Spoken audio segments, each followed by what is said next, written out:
Que alegria receber você. Não, esse momento é o momento que eu fico muito feliz. Por que eu fico feliz? Porque é o momento que entra neste episódio, neste podcast, o melhor telespectador do mundo, que é o telespectador do Youngcast. E por que, Young, você fala que é o melhor telespectador? Porque o telespectador do Youngcast, aquela pessoa que assiste o Youngcast, que gosta de assistir, de maratonar, ele é aquela pessoa do perfil inteligente, é uma pessoa que busca resolver todos os problemas possíveis, principalmente problemas emocionais, dificuldades que tem, problemas conjugais. A pessoa que assiste o Youngcast é alguém que entende que este podcast aqui, ele é o podcast que pega na mão dessa pessoa e guia ela em uma jornada de fé e espiritualidade, tratando de sua alma e tratando do seu espírito. É por isso que eu dou esse sorriso, porque você acabou de chegar e eu sei que você é essa pessoa. É um prazer imenso estar aqui te recebendo e poder, junto com você, ouvir um pouco mais sobre a nossa convidada. Agora, se você está aqui pela primeira vez, eu sou o André Young e eu sou o seu anfitrião. Serei o seu anfitrião e eu falo que serei porque eu tenho certeza que você, neste momento, já vai se inscrever neste canal e ativar as notificações. Então, eu serei o seu anfitrião aqui nesse podcast, sempre te conduzindo em uma jornada de fé e espiritualidade, porque esse é o meu propósito e este é o propósito desse podcast. Eu costumo dizer que eu não estava no momento que essa mesa aqui ela foi construída. Eu não vi a árvore, não sei qual foi a árvore que foi utilizada para construir essa mesa, para montar essa mesa maravilhosa. Eu não estava no processo criativo desta mesa. Eu não estava lá quando alguém preparou essa mesa, quando alguém colocou as bases, a estrutura que a mantém de pé. A única coisa que eu sei são duas coisas. A primeira coisa é que esta mesa, ela é muito boa, ela é muito bonita, ela é muito atrativa e ela é muito resistente. E a segunda coisa que eu tenho total certeza, isso eu falo para vocês com o coração aberto, é que esta mesa, ela tem servido de tempo, de pão e de palavra para a vida de milhões de pessoas. As milhões de pessoas que estão sendo alcançadas através do tempo de mesa que eu estou tendo com os meus convidados é o que torna essa mesa algo simbólico. É o que traz símbolo, significado e propósito para essa mesa aqui. Este é o podcast que alcança milhões de pessoas e leva, através dessa ferramenta, a palavra que transforma, que salva, que cura e que liberta. Então, vamos juntos para mais uma imersão, mais um episódio onde nós aprenderemos bastante. Nosso Instagram, vamos deixar aqui na tela para vocês, tá bom? Quem tiver dificuldade de assistir pela TV, que geralmente para visualizar o QR Code é quem acompanha pela televisão, né? Vai no aplicativo do YouTube, na Smart TV, coloca no Young e aí consegue apontar a câmera do celular para esse QR Code aqui. Mas se você está assistindo pelo celular, calma, relaxa, fique tranquilo. O que você pode fazer? Aqui na descrição, nós estamos deixando para você o nosso Instagram. Instagram que caminha agora para 1.300.000 pessoas, que é muito mais que seguidor. 1.300.000 pessoas que compõem a nossa tribo, a nossa comunidade do Youngcast lá no Instagram. Então é só você clicar aqui, clica no link, vai pro Instagram e segue a gente lá. Para você que está assistindo pela televisão, eu tenho uma dica. Tira uma foto nesse momento, tira uma foto durante a entrevista e marca o Youngcast e marca a nossa convidada lá no Instagram, que o nosso time vai repostar todas as pessoas que marcarem a gente lá. Afinal de contas, a gente ama interagir com a nossa comunidade, pois isso é algo que é primordial para nós. Eu estou com uma convidada... Posso anunciar já, Gui, essa convidada? Eu estou com uma convidada muito especial. Essa convidada é alguém que eu já me emocionei muito aqui. Eu já falo para você duas coisas. Prepara o lenço e prepara o papel e a caneta, porque esse episódio é o episódio que vai tocar a sua alma. Você vai se emocionar e aprender. Eu conversei um pouco com ela aqui no camarim do nosso estúdio e Deus já usou ela para falar de uma forma muito poderosa comigo. É alguém que carrega Cristo. Sabe o que é você olhar? Sabe o que é você olhar para uma pessoa e sentir a essência dela, sentir a alma dela? Essa é a nossa convidada, que é psicanalista, filósofa. Olha só que legal. Ela é neurocientista, doutora em filosofia da mente. Gente, olha a importância de trazermos convidados relevantes aqui no Youngcast. Ela também é palestrante, é membro da Academia Europeia de Alta Gestão. Então, a gente sabe que é uma pessoa que domina bem sobre a mente, sobre as emoções e sobre gestão. Então, vamos aprender? Vamos crescer? Vamos ter, a partir desse momento, um coração ensinável? Porque nesse momento, senhoras e senhores, eu recebo aqui no YangCast, ela que já tem 1 milhão de seguidores no Instagram, é a esposa do Jorge Henrique, é mãe da Beatriz e do Thomas. Eu quero mandar um abraço aí para toda a família, porque eu recebo minha querida amiga aqui no YangCast, doutora Andréa Vermonte. Seja muito bem-vinda, minha amiga. Obrigada, querido. Obrigado pela oportunidade. É uma bênção estar aqui com vocês. Obrigada, essa audiência maravilhosa. Eu falo, André, que existem convidados, existem hosts, existem irmãos. E é essa sensação que eu tenho quando eu estou com você aqui. A minha alma se conectou com a sua de uma forma ímpar e a ponto de fazer confissões das minhas orações para você. Então, assim, que bênção, obrigado pelo convite, que bom que Deus te usou na minha vida. Tomara que Deus faça isso com todo mundo aqui que está nos assistindo nessa oportunidade maravilhosa. E esse ponto que a doutora falou, que é algo que eu prezo muito e é real, né? A conexão, quando ela é de Deus, quando duas pessoas com propósitos parecidos, elas se encontram, acontece isso, ela fala, ela começa a falar, eu já quero chorar, né? Eu quero me emocionar, porque eu sinto que Deus realmente me conectou a uma pessoa com propósitos parecidos. Então, não só vocês, mas eu também serei tocado com esse conteúdo de hoje. Amém. E como está sendo, minha amiga? Primeira coisa, eu quero entender como está sendo para você esse processo, essa fase atual que você está. Para quem não sabe, eu estava conversando com a doutora, ela estava no dia 20 de janeiro com quantos seguidores? 20 mil. Dia 20 de janeiro deste ano, ela estava com 20 mil seguidores. Hoje, nós estamos agora aqui, especificamente gravando essa entrevista no mês de junho, e ela está com 1 milhão de seguidores. Como está sendo esse momento? Fala um pouco sobre essa fase que você tem vivido. Querido, Deus é maravilhoso, né? Eu preciso voltar um pouco na minha história para falar dessa fase atual, né? Sim. Eu sou filha de uma família de 7 filhos, eu sou a última, eu sou a caçula. E eu sempre tive essa vontade, desde muito pequena, de falar. Eu tinha a sensação que eu tinha nascido com uma verdade, que eu precisava falar essa verdade para as pessoas, desde muito pequena. E meu pai ria muito disso, meus irmãos riam muito disso, porque eu, a mais jovem, a mais nova, e aí nascemos num contexto de muita dificuldade financeira. Eu tinha muita ânsia de estudar. Para que eu pudesse estudar, meu pai não tinha dinheiro para comprar cadernos e livros, então eu catava sucata e vendia sucata para poder comprar os meus livros e os meus cadernos, porque eu tinha uma ânsia de aprender, as respostas não vinham prontas para mim. E desde aí eu sentia muita presença de Deus e eu sentia muita vontade. Eu falo, André, que a minha missão de vida, eu estudei muito, eu tenho um currículo extenso, mas não é isso que me diferencia. Eu sempre quis e sempre falei para Deus, me ajuda a transformar coisas complexas em coisas simples e que isso possa libertar as pessoas. Jesus nos diz, conhecereis a verdade e a verdade vos libertará. Sim. Qual verdade? Todas. Nós somos refém de tudo aquilo que a gente não sabe. E a gente é livre com tudo aquilo que a gente sabe. Então, se você chega num médico e ele fala assim, André, você está com problema no estômago, você tem que tomar esse remédio. Você só obedece. Você não conhece medicina? A gente fica preso naquilo que a gente não conhece. Mas quando a gente conhece, a gente se liberta. Então, à medida que eu ia conhecendo, eu falava, nossa, isso aqui me ajudou nisso. Nossa, isso aqui me libertou nessa área. Nossa, isso aqui vai me libertar profissionalmente. Eu posso crescer, eu posso dar qualidade de vida para meus filhos, eu posso ter um casamento melhor.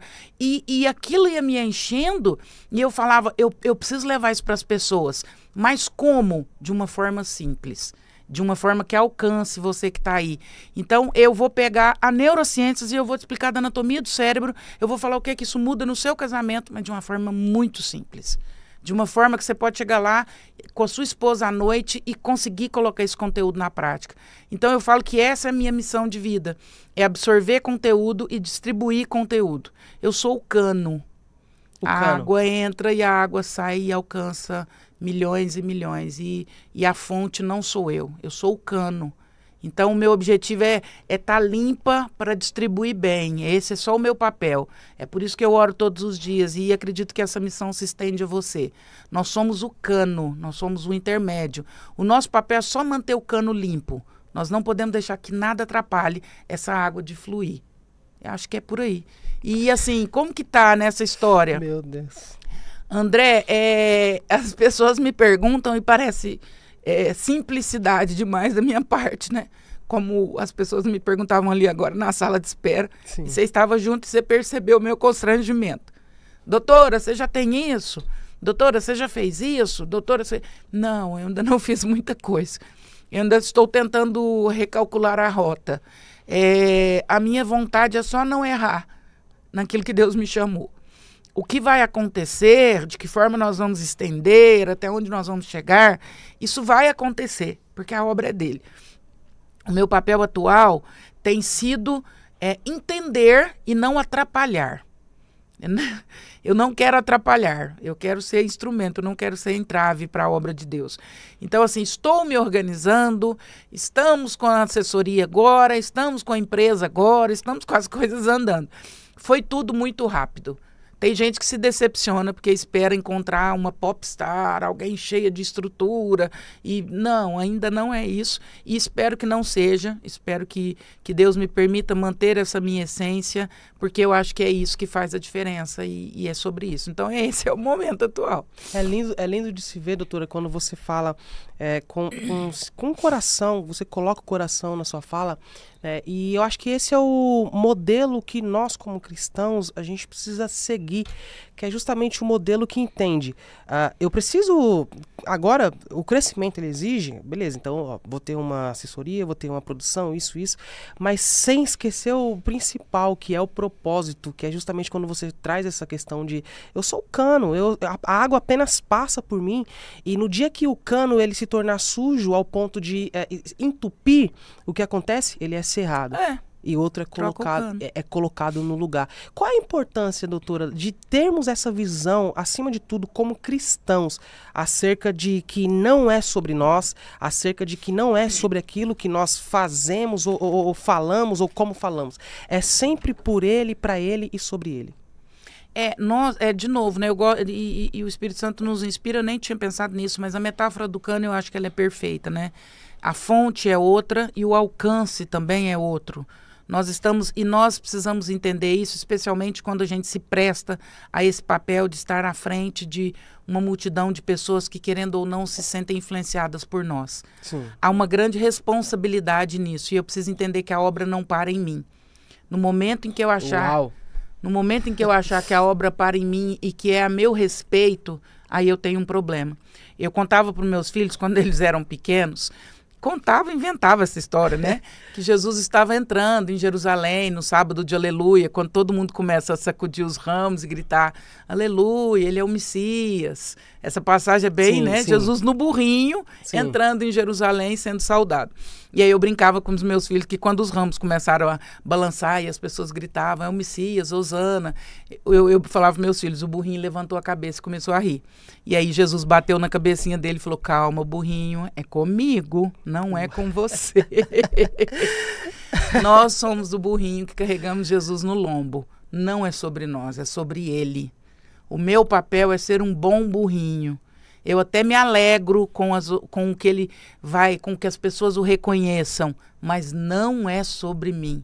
No momento em que eu achar que é sobre mim, a unção me vai ser retirada e outro burrinho vai ser colocado no meu lugar. E eu peço a Deus todos os dias que seja assim. Eu acho que é sobre isso. Hoje eu estava numa padaria e uma senhora veio, eu gosto mais de você, eu sou sua fã, e a gente atrasado para vir para cá. Eu falei, que bom, como é que é o nome da senhora? E meu esposo, vamos logo, eu estou atrasado. Falei, qual que é o nome da senhora? Fulana. Eu quero tirar uma foto, mas tá lá no fundo. Falei, não tem problema, eu vou atravessar a padaria, eu vou lá no fundo, eu vou com a senhora. Meu marido tá atrasado. Falei, meu anjo, ela neste momento é a parte mais importante. Então é sobre isso, sabe, André? É muito natural e é muito humano que nós, burrinhos, ouçamos os gritos e comecemos a nos confundir. É muito natural. É muito humano. As pétalas no chão. E Jesus delicadamente vai bater na nossa cabeça, vai falar, calma, burrinho, não emociona, não é com você, não é sobre você.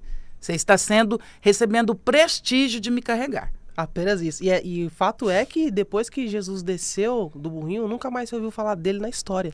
Enquanto Jesus estava em cima, o burrinho, as pessoas jogavam pétalas nas patas daquele burro, e ele olhava e falava, uau, só que quando Jesus, ele desceu, ninguém mais ouviu falar. É sobre isso, né? É sobre entender que enquanto Jesus está conosco, É sobre ele. No E dia a que missão, perdermos ela é ele, muito maior, André. Ela é muito maior. As pessoas não são apaixonadas por mim, porque eu sou um reles mortal. Eu sei, eu tenho certeza plena disso. Eu tenho limitações. Se essas pessoas conviverem comigo 48 horas, elas vão desanimar. Elas são apaixonadas, é na mensagem. E eu preciso ter isso claro na minha cabeça. Senão eu começo a me confundir e entrar numa egolatria. Eu começo a me adorar. Sim. A achar que é comigo. Nossa, eu sou foda mesmo. Nossa, eu sou inteligente mesmo. Não, eu sou um instrumento. Eu estudo sim. Deus usa a minha inteligência sim, até porque foi Ele que me deu. Ele usa sim, eu sou inteligente sim, porque Ele me deu. Eu estudo sim, muito, mas é dele, é sobre Ele. Não aconteceu à toa, não aconteceu...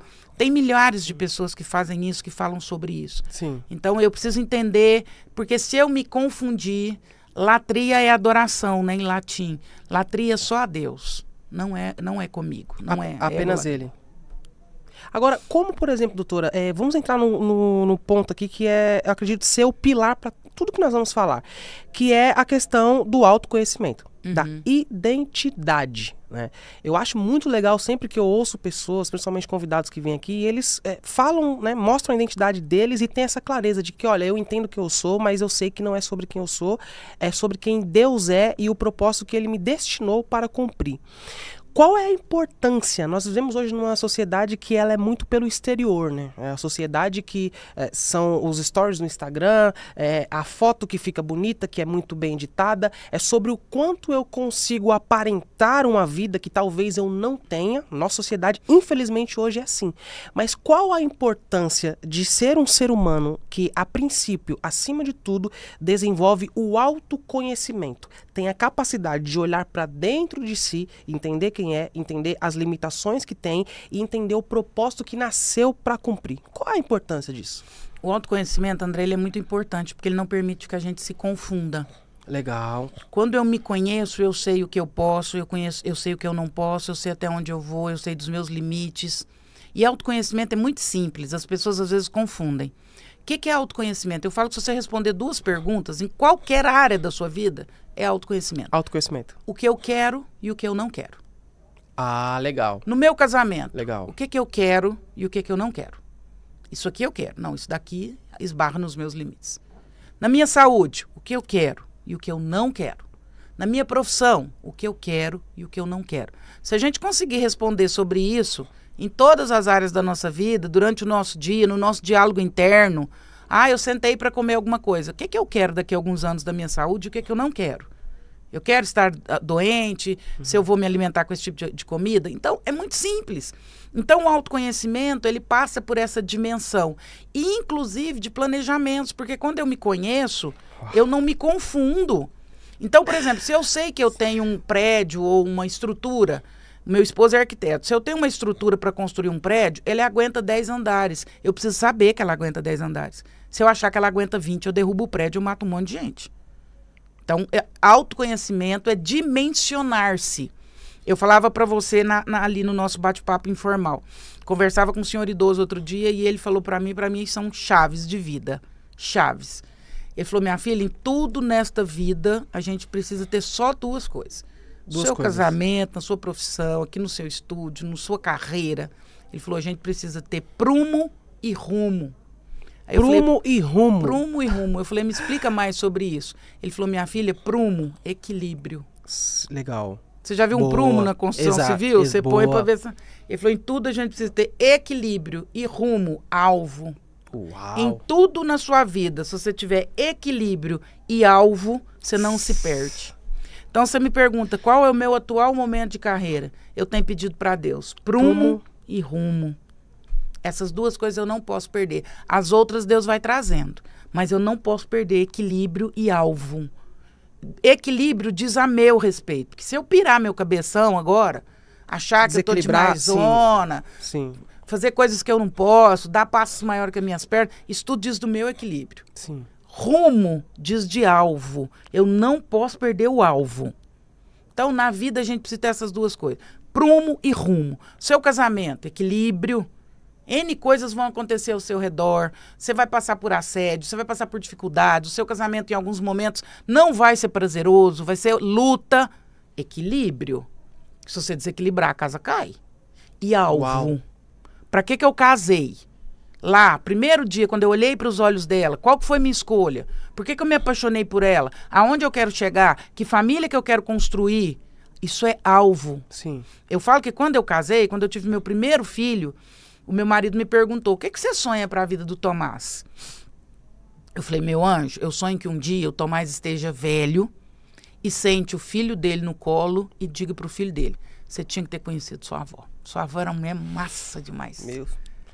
Sua avó era muito divertida, sua avó era inteligente, sua avó era afetuosa, mas ao mesmo tempo sua avó era brava. Sua avó puxava a nossa orelha, mas ela sabia beijar. Esse é meu alvo com os meus filhos. Eu quero que os meus filhos contem uma boa história a meu respeito. Então, na minha maternidade, eu procuro ter prumo e rumo. No meu casamento, eu procuro ter prumo e rumo. Na minha profissão, eu tenho que tentar ter prumo e rumo.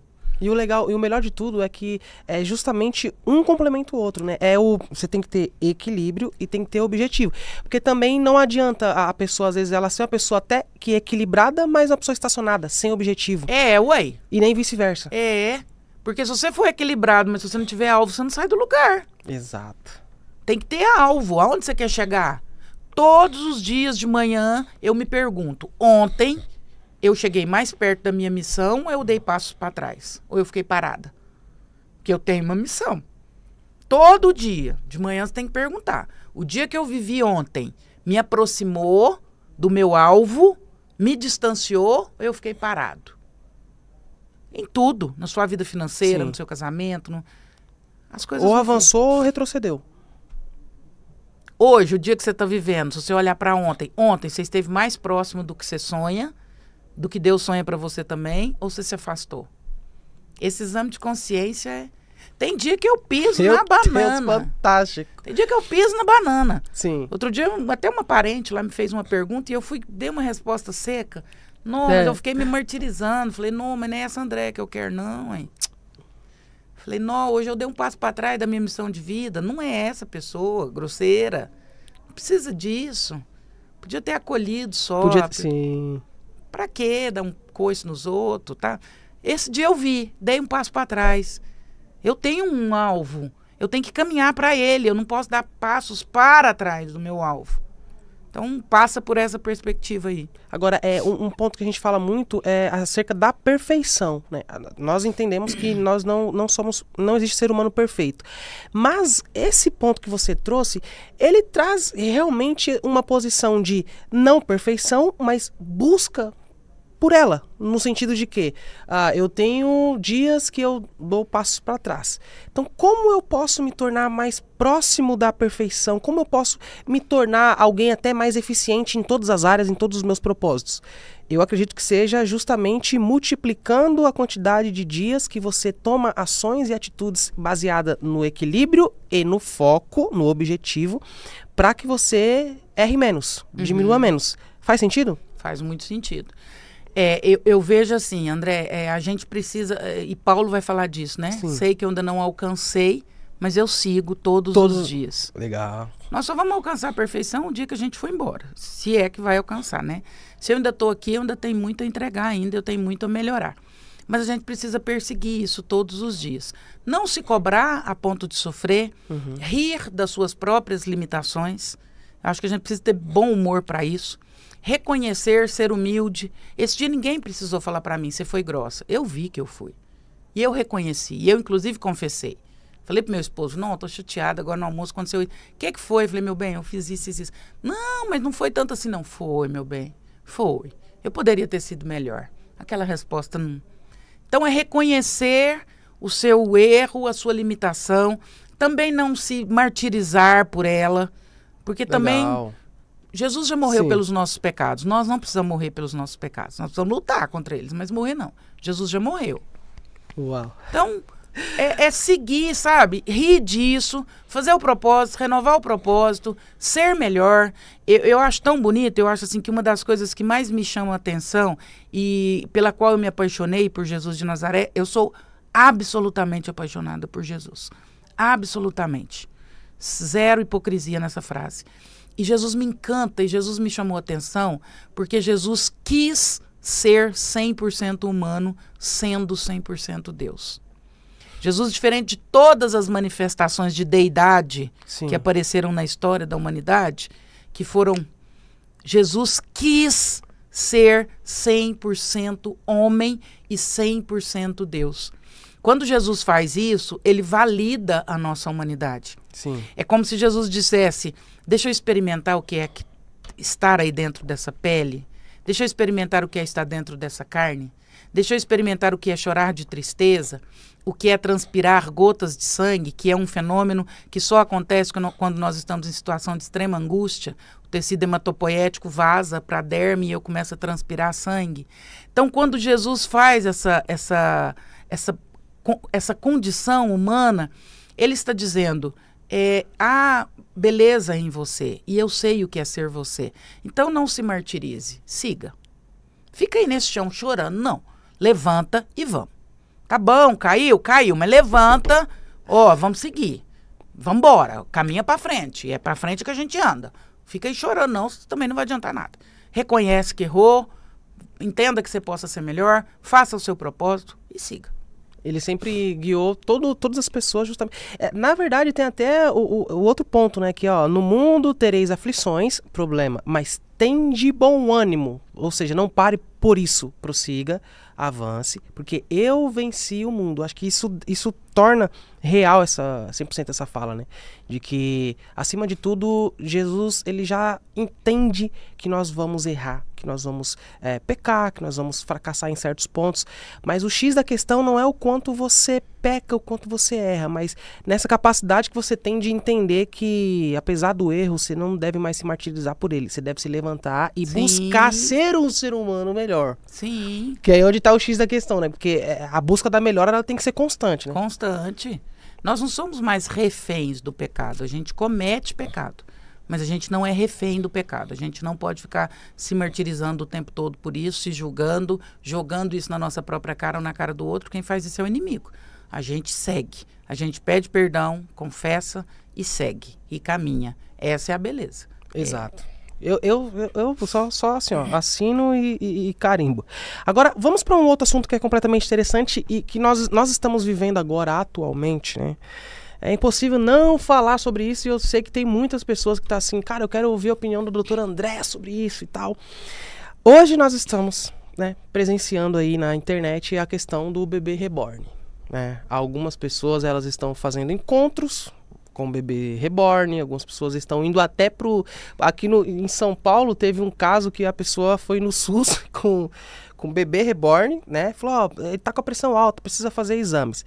Vamos lá, primeira coisa da parte analítica, analisando essa questão comportamental. Nós estamos falando de literalmente uma doença emocional de fato? Onde é que está o gap? Onde que teve esse desligamento? Onde que se desvirtuou dentro do emocional das pessoas o equilíbrio para que as pessoas chegassem nesse nível, nesse patamar de doença emocional? É muito importante a sua fala e é importante a gente trazer isso aqui. Primeira coisa, André, que a gente precisa dizer e que os profissionais, meus colegas, muitas vezes alguns, têm dificuldade em falar sobre isso e bancar falar sobre isso. A questão do bebê reborn é um transtorno emocional. Legal. Tem gente que diz, isso não é um transtorno, isso não é uma doença. É um transtorno.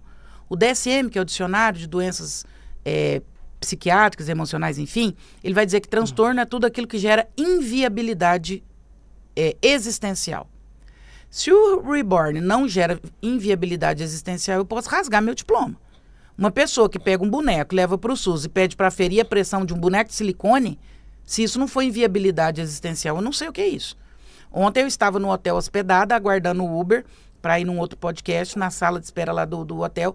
Uma mulher chegou, uma moça jovem, bonita, abriu a blusa, tirou o seio, desenrolou, eu achei que era um bebê, era um boneco, ela pôs o boneco no peito dela, ficou uns 15 minutos com esse boneco de silicone lá no peito dela, depois pôs blusa, pôs o neném aqui, ficou batendo nas costinhas para ele arrotar, com um boneco de silicone. Se isso não for inviabilidade existencial e emocional, eu, como profissional da saúde, doutor em neurociências, eu desconheço que seja. Então, a primeira coisa que a gente precisa assumir e ter coragem de dizer é um transtorno e precisa de ser tratado como um transtorno. Precisa de ajuda. Aonde isso nasce? Aí é o fato. Aí pode estar ligado a uma carência emocional, a uma carência materna, a uma carência paterna, a uma ausência de cuidados, uma pessoa que não foi cuidada. Aí a gente vai discutir isso e tentar entender cada caso de forma única e pessoal em terapia. Mas é uma ruptura com a realidade. Toda ruptura com a realidade é uma psicose.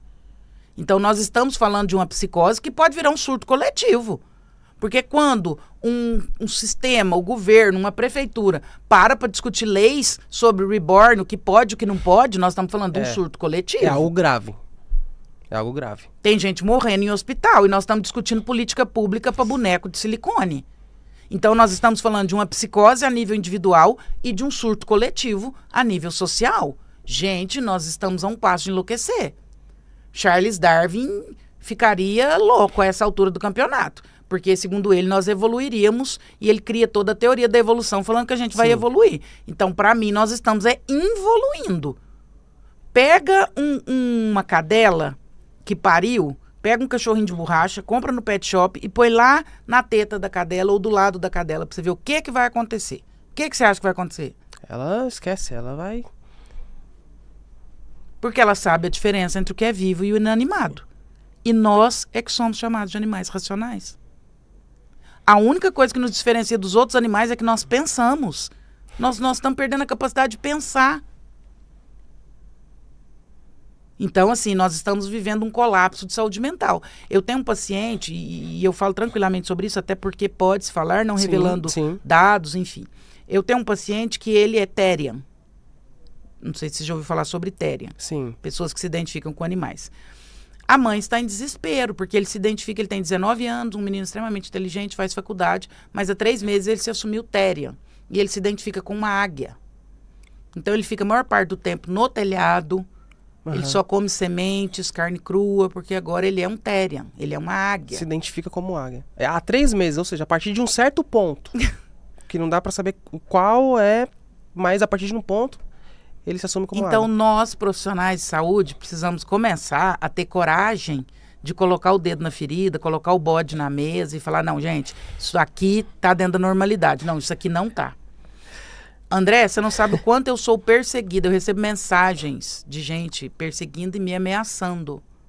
Quando eu falo de medicações e a hiperdiagnose e o quanto a indústria farmacêutica hoje rentabiliza com as doenças... Com as doenças. Eu recebo ameaças e hoje eu podia estar milionária. Eu já recebi proposta de indústria farmacêutica de milhões me pedindo para não falar mais sobre esse assunto. Mas eu vou continuar falando, senhores. Porque eu estou a serviço da verdade. Sim. Eu não estou a serviço de corporações específicas. Então, nós, profissionais de saúde mental, precisamos colocar o bode na mesa. Nós precisamos falar de reborn, nós precisamos falar de Therian, nós precisamos discutir se isso beira um transtorno, se não beira.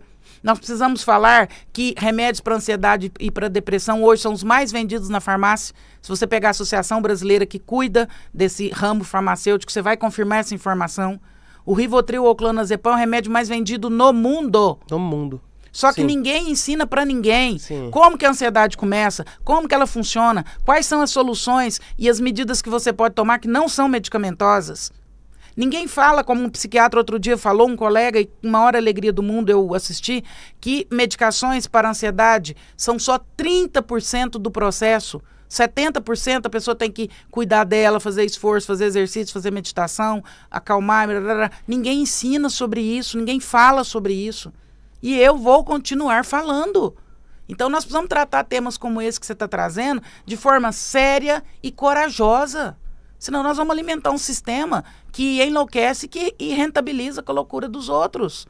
Vai agravar ainda mais a situação do que já está, né? Eu vi realmente essa semana um vídeo na internet justamente até de pessoas promovendo encontros, né? De bebês, reborn, né? Pra se encontrar. E aí uma mostrando o bebê da outra, a boneca da outra, e tem nome.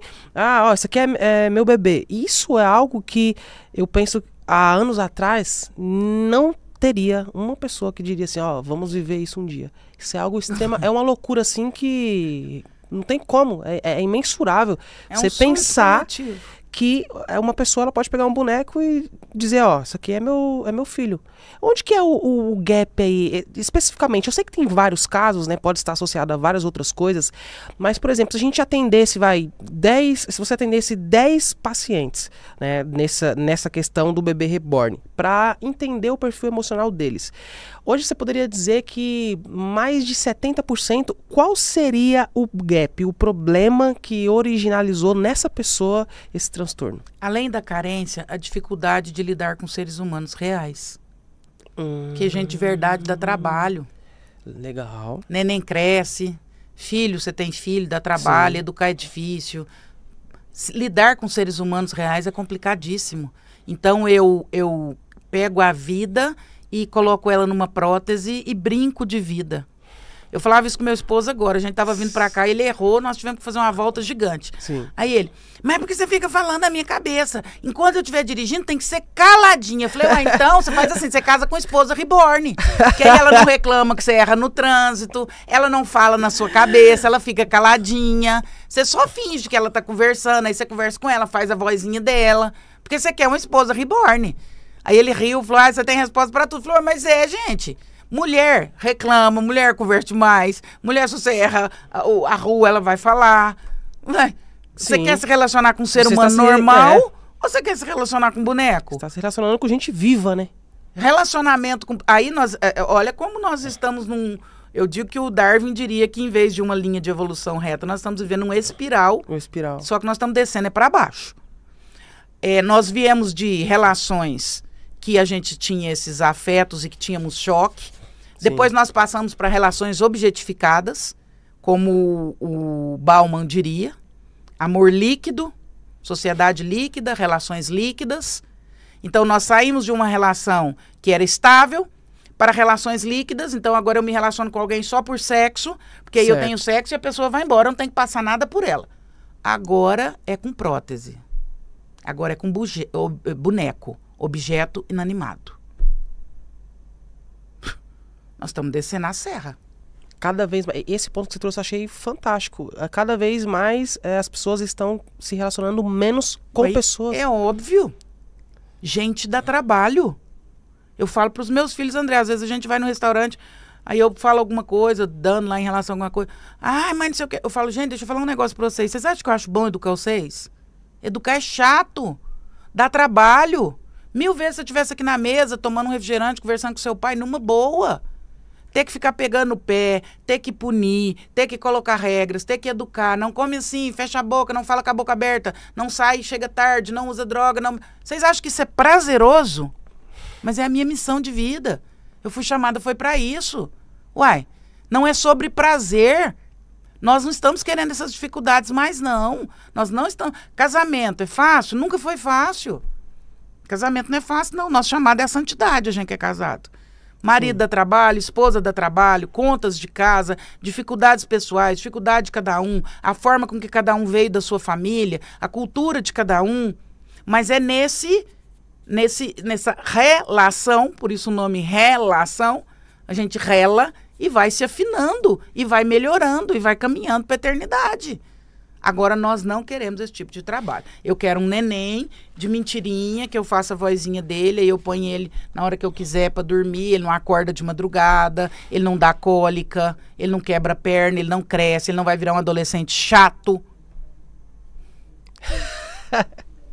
Às vezes se torna até uma rota de fuga, né? Ué. É uma rota de fuga, é fugir de fato do problema. Da vida real. E o relacionamento entre seres humanos, isso é um dos pilares essenciais da vida. Se relacionar com as pessoas. Aí eu te faço uma pergunta. Eu sei que você não é vidente, mas eu te faço essa pergunta. É possível resolver isso? É possível resolver esse problema? Ou cada dia que passa pode ser que fique pior, fique algo que a gente não consiga controlar, e o ser humano, cada dia que passar, ele se torne mais distante um do outro? É possível, André, com tomada de consciência e com verdade. Enquanto a gente ficar brincando de casinha, não vai ser possível. Legal. A gente precisa falar a verdade, a gente precisa ser mais honesto e falar, para isso aqui não está normal. O médico precisa falar, o advogado, o juiz, o político, o psicólogo, todo mundo precisa falar. as coisas como elas são. É aquilo que eu te falei de missão de vida, né? Trazer a verdade e que a verdade liberte. Eu não posso fingir que isso está normal e naturalizar essa fala, normatizar essa fala e daqui a pouco legalizar essa fala. No Rio de Janeiro nós temos aí um projeto para instaurar o Dia da Mamãe Reborn. Então... Não, e o mais sério do que essa situação é ver que algumas autoridades políticas também tratam isso como algo sério. E não trata como sério que precisava ser tratado, né? É. Esses dias eu fui falar sobre bebê reborn e eu falo que o meu cérebro ele funciona a uma velocidade muito maior que minha boca.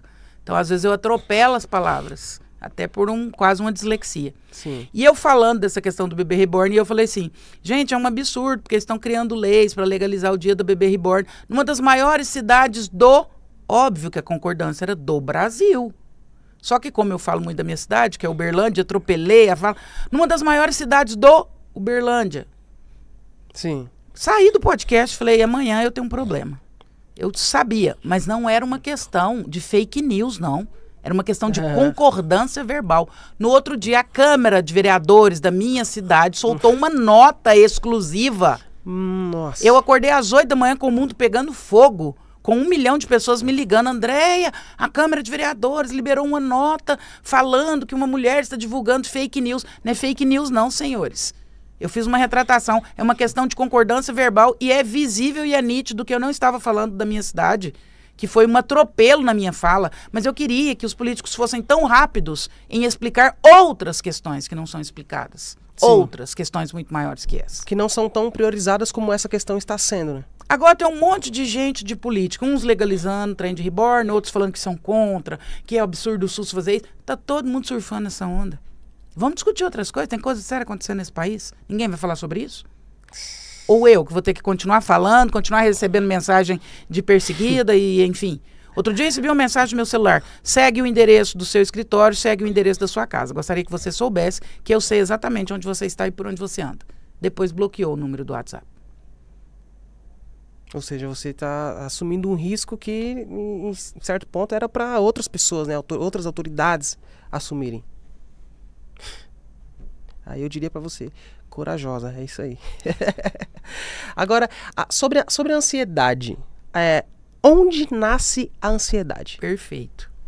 André, é tão simples e as pessoas precisavam falar sobre isso. No ano passado, no Brasil, a palavra ansiedade foi a palavra mais buscada nos mecanismos de busca. Uhum. Mais que a palavra felicidade, mais que família, mais que viagem, mais que trabalho.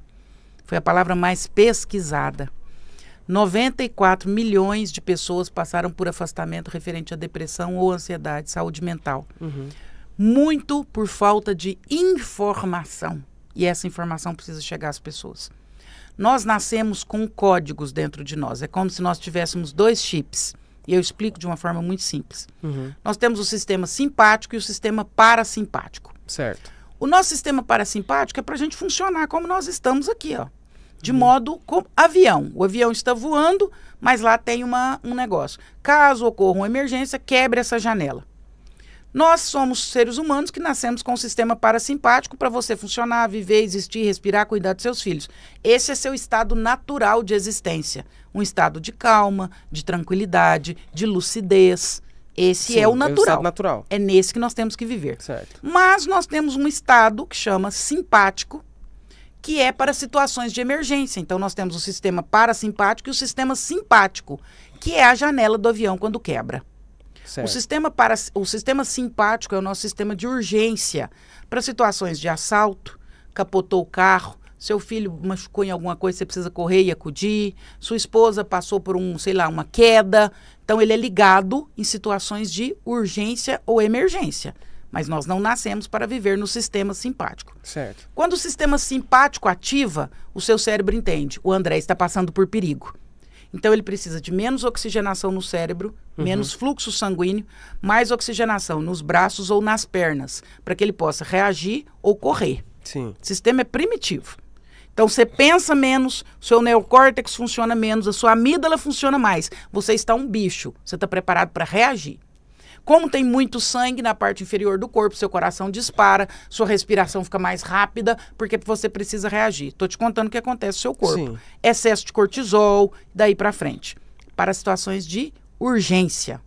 O que que acontece em pessoas com ansiedade? Elas vivem o tempo todo no simpático. Ela travou o sistema simpático, o parasimpático apagou. Ela vive o tempo todo como se tivesse uma desgraça para acontecer, um assalto para acontecer, tem alguma coisa, não estou bem, hoje eu não acordei bem. Aí ela tem crise de pânico, ela acha que ela está infartando, ela tem o coração taquicárdico, ela acha que o tempo inteiro vai acontecer alguma coisa ruim, a empresa vai dar errado, pode acontecer, minha mãe viajou e se acontecer um acidente na estrada, eu não vou passar de ano, eu não vou passar no vestibular, eu não vou passar no concurso. Tem sempre alguma coisa ruim me cercando. O sistema simpático travou. Eu estou vivendo no modo emergência o tempo todo. Se um avião andar com a janela quebrada, vai ser bom para todo mundo que está ali? Não. O que vai acontecer com o avião? O avião vai cair. Um mega problema. Exato. É isso que acontece com quem está em crise de ansiedade. Essa pessoa travou aqui no simpático. Só que Deus, na sua infinita sabedoria, ninguém nasceu doente. Nós nascemos perfeitos. Deus nos deu o sistema simpático para que nós pudéssemos viver tranquilos, em paz, equilibrados. Dentro de nós tem esse código. E existe o código da urgência e emergência. O problema é que quem adoece de ansiedade vive no código da emergência e da urgência. Então, a todo tempo, é aquela pessoa que ela está ligada, acionada. Exatamente. E por que ela chegou nesse ponto? Porque aí é a solução, né? Sim. Porque nós fomos treinados a ficar assim. Nós estamos hiperestimulados, nós estamos com excesso de tela, nós estamos com excesso de informação, nós estamos com excesso de demanda, nós estamos com excesso de cobrança. Treinei o meu cérebro a ficar aqui no simpático. Sim. Então eu preciso treinar, voltar para o parasimpático. Eu salvaria milhões de pessoas ensinando isso. E como é esse caminho? Trazendo essa informação. Por que ninguém fala sobre isso? Sim. Remédio para ansiedade só cura 30% do problema, os médicos dizem, os psiquiatras. Os outros 70% precisam fazer esse treinamento. Se remédio para ansiedade fosse solução, ele tinha que curar a ansiedade, concorda? Concordo, sim. Porque o remédio para infecção de garganta, ele cura a infecção, não cura? Correto. Se você tomar benzetacil, amoxicilina, rapidinho, sim. cura. Ou sua garganta fica inflamada, semi-inflamada por anos. Então não existe remédio para ansiedade, meu povo. Não existe Ué, remédio não, para porque ansiedade. senão ele curava. Sim. Ele é um paliativo. Ele é uma solução. E eu sou a primeira a encaminhar pacientes quando precisa para o psiquiatra, para serem medicados, caso seja necessário. Mas qual a ansiedade que precisa ser medicada? Você já chegou num nível tão alto de ansiedade do seu cérebro travado aqui no simpático que começou a alterar os seus neurotransmissores. A química do seu cérebro azedou. O avião está caindo. Agora tem que fazer alguma coisa. Agora é o menos prejuízo. Ruim já deu. Agora nós vamos fazer o que dá menos prejuízo. Mas prejuízo já deu. Agora nós vamos mitigar o prejuízo. Então, a solução medicamentosa é quando já é um problema sério. Quando a química do cérebro já é alterada. Quando a pessoa já tem crise de pânico. Aí não tem jeito. Aí tem que tomar remédio e treinar o cérebro para voltar a funcionar novamente. André, você já tomou remédio para ansiedade? Já. Eu tive Covid, fiquei grave do Covid, quase morri. Saí do Covid tomando 4 remédios para ansiedade. Porque o Covid me trouxe um problema sério que eu tive a sensação, por conta do alarmou, Covid. né? Ligou o sistema. Eu achava que eu não ia saber respirar sozinha. Eu achava que eu tinha que pensar sobre a respiração o tempo todo. E isso me gerou um problema grave. Eu tinha crises de pânico, eu precisei tomar 4 remédios para ansiedade. Hoje, 3 anos depois, eu não tomo mais nenhum. Por quê? Porque eu treinei o meu cérebro para voltar a funcionar normal. Deus não criou ninguém doente. Deus criou pessoas saudáveis. Sim. É um absurdo mães dizerem, ai, meu filho tem 8 anos, ele já é super ansioso, ele é igual ao pai dele. Gente, tá errado. Nós treinamos essa criança para ela estar ansiosa. Quando eu era pequena, eu estudava, no máximo fazia um esporte à tarde. Hoje as crianças estudam e têm uma agenda mais cheia que a gente. Elas fazem inglês, mandarim, programação de computador, 5 esporte, terapia. Menino, não brinca. Já está colocando ele na velocidade... Excesso de tela, excesso de videogame. Em Uberlândia tem um hospital ortopédico, eu perguntei lá para um amigo meu, falei, quantas crianças engessam o braço, a perna? Você lembra de gesso? Sim, gesso. Caiu mais de Hoje, 90% o uso de gesso em hospital ortopédico. as Por que crianças que estão menino em não casa. quebra braço mais, não quebra perna? Porque fica no videogame. Videogame não quebra braço. Aí você quer me perguntar por que seu filho é ansioso? Eu te dou uma aula por que ele é ansioso. Eu vou lá para dentro da sua casa 24 horas e te conto por que ele é ansioso. Ué. Excesso de tela, não brinca, não conversa, excesso de celular, uma agenda lotada. A criança precisa do lúdico, a criança precisa brincar. O que a psicanálise fala? Como que uma criança se elabora? Brincando. Tanto que terapia com criança é desenhar. É incrível. Você pede para uma criança de 5 anos, desenha a sua família. Aquele desenho ali, ela te conta tudo que está acontecendo na casa dela. Tudo. Porque a criança se expressa inconscientemente através do lúdico, da brincadeira. Então, as crianças perderam isso. Por isso, vão se tornando mais ansiosas. Nós perdemos uma série de coisas. Por isso, estamos mais ansiosos. Fulano está ansioso.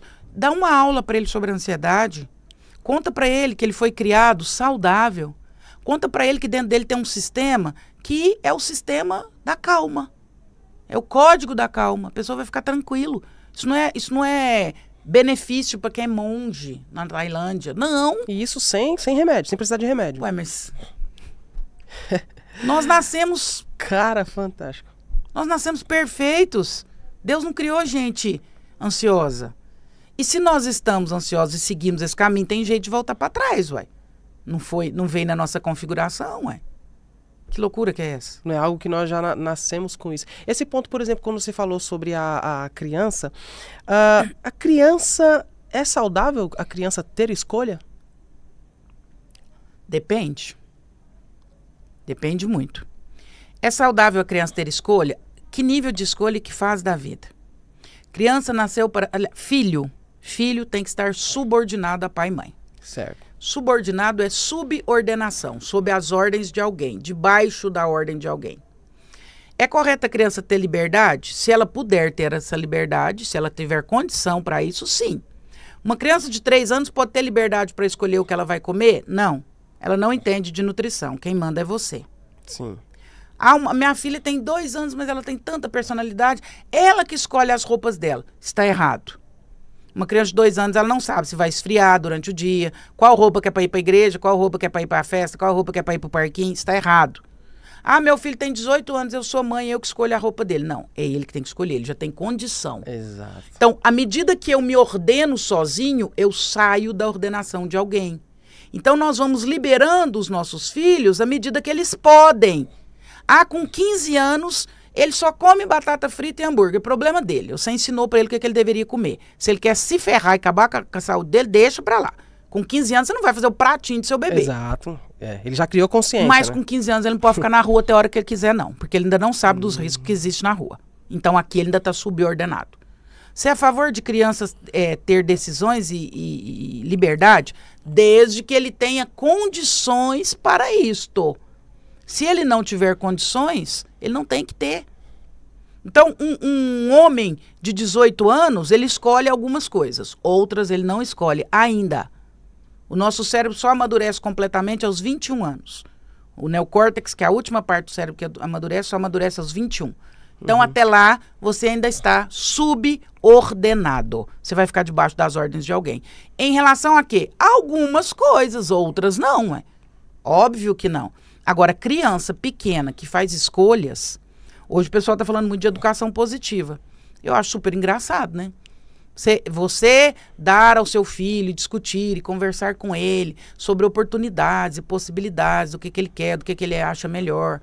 É igual o médico falar, sei lá, uma pessoa chega lá no médico, um tabagista. Sim. Aí um médico da educação positiva.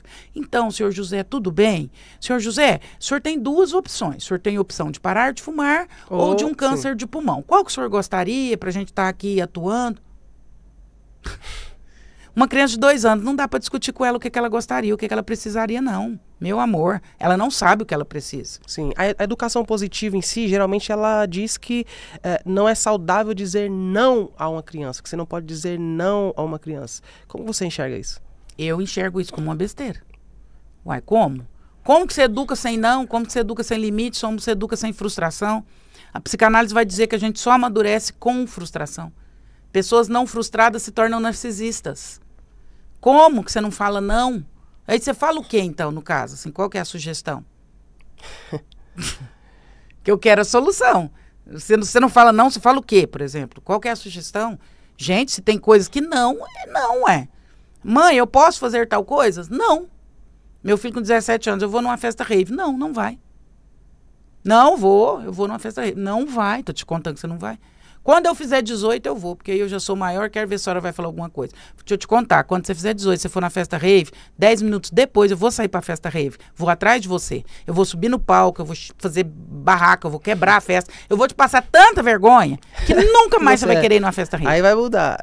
Aí um amigo dele olhou pra ele e falou assim, e aí, você vai na festa ou não? Ele falou, ela é louca, ela vai fazer isso mesmo. Ele tá com 24, ele não foi até hoje. Ué, que isso? Como não pode falar não? A minha mãe me educou falando não. Nós falávamos sobre a passagem da figueira. Eu falo isso sempre. Falo isso sempre para os pais. Pelos frutos vos conhecereis. Seus pais foram duros com você? Sim, rígidos? Em certos pontos, sim. Olha o fruto aí. Sim. Os meus pais foram rígidos também. Tá aqui o fruto. Nós temos que olhar, gente, para a árvore que está dando fruto e imitar essa árvore. Não temos que inventar a roda, não. Ah, não, agora você é totalmente diferente do meu pai, mas da minha mãe. Sério? Você quer testar? Você quer tentar uma nova teoria? Parabéns. Eu prefiro trilhar em estrada que já tem asfalto. Que muita gente já passou e testou a estrada. Eu abrir uma nova estrada e tentar para ver se vai dar certo. Assumir os riscos de... A educação do meu pai e da minha mãe deu certo. Nós somos 7. Cada um tem as suas questões, mas tá todo mundo, ninguém morreu, deu todo mundo certo, tá lá todo mundo com família e tá tudo certo. Então eu prefiro olhar para essa árvore deu fruto, eu prefiro imitar essa árvore. Por exemplo, qual é o problema, a falta de direcionamento no ensino de uma criança? Ou, por exemplo, ou a criança que está ali no mercado, que é aquela coisa que é normal ver, principalmente aqui no Brasil. Você vai no mercado, você vê uma criança que acabou de ouvir um não da mãe, ela se joga no chão e enrola para cá e grita e chora. Onde está o erro aí? De quem de fato é o erro dessa ação dessa criança? Ela está comunicando o quê? Ela está comunicando raiva, frustração e insatisfação. Tá errado? Ela está no papel dela de criança. Uhum. Errado é quem não fez a contenção. Legal. Opa, legal. A criança está no papel dela, ué. Normal, gente. É o que eu tô falando, nós somos humanos. Claro que eu odiava quando minha mãe me negava alguma coisa quando eu tinha 5 anos. E é claro que eu berrava, gritava, estribuchava no chão. Óbvio, mas isso foi só uma vez. Até o dia que ela fez a contenção e falou, deixa eu te contar um negócio. Você se comporte. Pode parar de show. E o dia que eu falar não, é não. E se você ousar fazer essa de novo, a nossa conversa vai ser diferente. Você trata de se comportar. A criança, não tem problema na criança, André. O problema está em quem está cuidando das crianças. As crianças tá faltando limites, nós estamos confundindo liberdade com abandono emocional. Exato. As crianças e os adolescentes estão abandonados. Há 15 dias atrás, do lado de Uberlândia, numa cidade que se chama Uberaba, essa hora, 2 horas da tarde, numa quinta-feira, um menino de 14 anos se levantou da cadeira numa escola particular, tirou uma faca e esfaqueou a colega do lado de 14 anos e matou ela dentro da sala, com 3 facadas no peito, na frente dos professores e dos colegas. Os nossos adolescentes estão perdidos. Está faltando intervenção, está faltando limite, está faltando presença. A gente está confundindo liberdade com abandono emocional. Uau. Aí o ministro da Educação saiu de Brasília e foi lá em Uberaba dar as condolências. Achei bonito da parte dele. Só que a gente precisa fazer mais que isso. A gente precisa criar lei que obriga o pai a estar na escola. Ah, mas como que faz isso? Faz sim. A gente não faz lei que obriga a tomar vacina? Se o seu filho não tiver cartão de vacina, não pode matricular na escola? Cria lei que faz o pai ser obrigado a 1 vez por mês estar na escola. Participar de reunião, ouvir como é que seu filho está. Se não vier, se o pai faltar ou o responsável faltar, essa criança está convidada a não permanecer na escola. Porque aí a gente evita desgraças como essa. Porque aí a professora senta e conta o que está acontecendo com o seu filho. Semana passada estava numa cidade do interior de Minas fazendo palestra para professores. A professora e a secretária de educação falou para mim, André, sabe qual que é a dificuldade da escola? Não são as crianças, mas são os pais. São os pais. Escola virou o ambiente mais detestável para crianças e adolescentes. Porque na escola ela tem hora de chegar, ela tem hora de comer, ela tem hora de levantar, ela tem hora de ir no banheiro, ela não faz o que ela quer. Em casa ela faz só o que ela quer. Então ela odeia a escola. Sim. A escola é cheia de limites e regras. E em casa não tem limite e regra nenhum. Não tem esse ponto. As professoras estão rebolando para tentar manter menino em escola, porque o menino detesta a escola, porque o ambiente é péssimo. Porque em casa ele faz o que ele quer. Em casa, ele já chega, tirar o sapato, pegar o celular, ir pro sofá e... Não tem hora para ficar no celular, não tem hora para ficar no videogame, come o que quer. Não, isso é não calma. Na escola, não. Na escola você tem hora para ir no banheiro, você tem que levantar o dedo, você só fala na hora que tem que falar. E qual o alerta, né? Por exemplo, vamos pensar na solução. Qual o ponto de alerta para os pais para que eles saibam identificar quando o seu filho ou seus filhos eles estão começando a desenvolver problemas emocionais? Como você enxergar esses problemas emocionais através de atitudes que o seu filho está tendo dentro de casa? Por exemplo, atitudes comuns. A gente consegue aqui citar algumas? Com certeza. Como perceber se o seu filho está adoecendo? Eu te conheci hoje. Uhum. Hoje é a minha primeira experiência de você. Uhum. Se eu te ver daqui uma semana, eu já conheço você um pouquinho mais.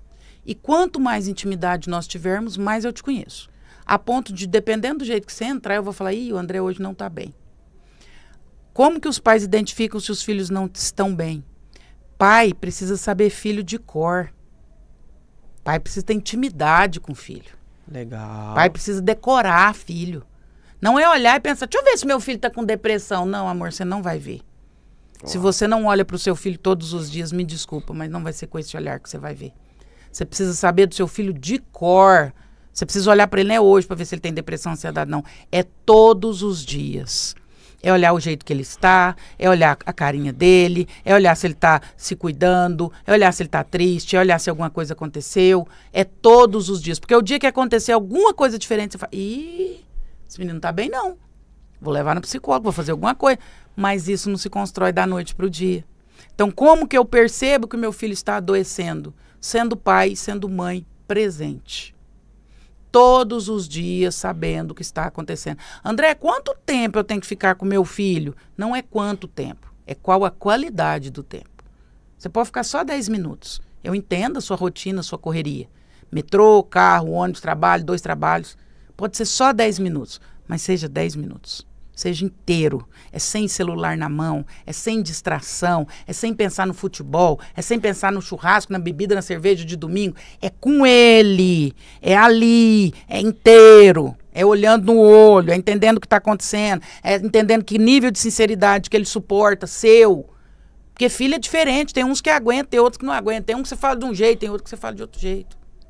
Mesmo tendo vindo do mesmo lugar, eles têm jeitos diferentes.